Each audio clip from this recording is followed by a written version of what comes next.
ఎన్నో varieties of fish ఫ్రైని మీరు చూసే ఉంటారు. అయితే రెస్టారెంట్ స్టైల్కి ఏమాత్రం తీసుకొని ఈ ఫిష్ ఫ్రైని ఇంట్లోనే సింపుల్గా ఎలా చేసుకోవాలో ఇప్పుడు మనము చూసేద్దాం. ముందుగా hey food lovers, welcome to Bharati's kitchen.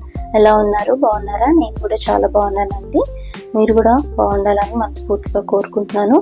అయితే ముందుగా నేను 8 పీసెస్ ఆఫ్ ఫిష్ని తీసుకున్నానండి. వాటిని నీట్గా కడిగేసుకొని దాంట్లోకి 3 టేబుల్ స్పూన్ కారము, చిటికెడు పసుపు, 1 టేబుల్ స్పూన్ సాల్ట్ని, 1 టేబుల్ స్పూన్ జింజర్ గార్లిక్ పేస్ట్ని, 1 టేబుల్ స్పూన్ గరం మసాలాని, అలానే ఒక హాఫ్ లెమన్ని పిండి దాంట్లోకి కొంచెం కరివేపాకు, కొంచెం పచ్చిమిర్చి వేసేసి ఇలా కవర్ చేసేసుకొని ఒక 4 to 5 అవర్స్ మనం ఫ్రిడ్జ్లో మ్యారినేట్ చేసేసుకొని పక్కన పెట్టేసుకోవాలి. 4 to 5 అవర్స్ అయిన తర్వాత తీసి ఇలా ఐరన్ కడాయి తీసుకొని దాంట్లో కొంచెం ఆయిల్ వేసుకొని ఇంకా ఈ మ్యారినేట్ చేసిన ఫిష్ ముక్కల్ని ఇలా ఆయిల్లో అటువైపు ఇటువైపు గోల్డెన్ బ్రౌన్ వచ్చేంత వరకు మనం వేయించుకున్నాము అంటే ఎంతో టేస్టీగా రెస్టారెంట్ స్టైల్ లాగా వచ్చే ఈ ఫిష్ ఫ్రైని మీ వాళ్ళకి మీరు హ్యాపీగా తినిపించవచ్చు. అయితే వడ్డించే ముందు ప్లేట్లో మనము కొంచెం క్యారెట్ కీర, ఆనియన్తో సలాడ్, ఇంకోవైపు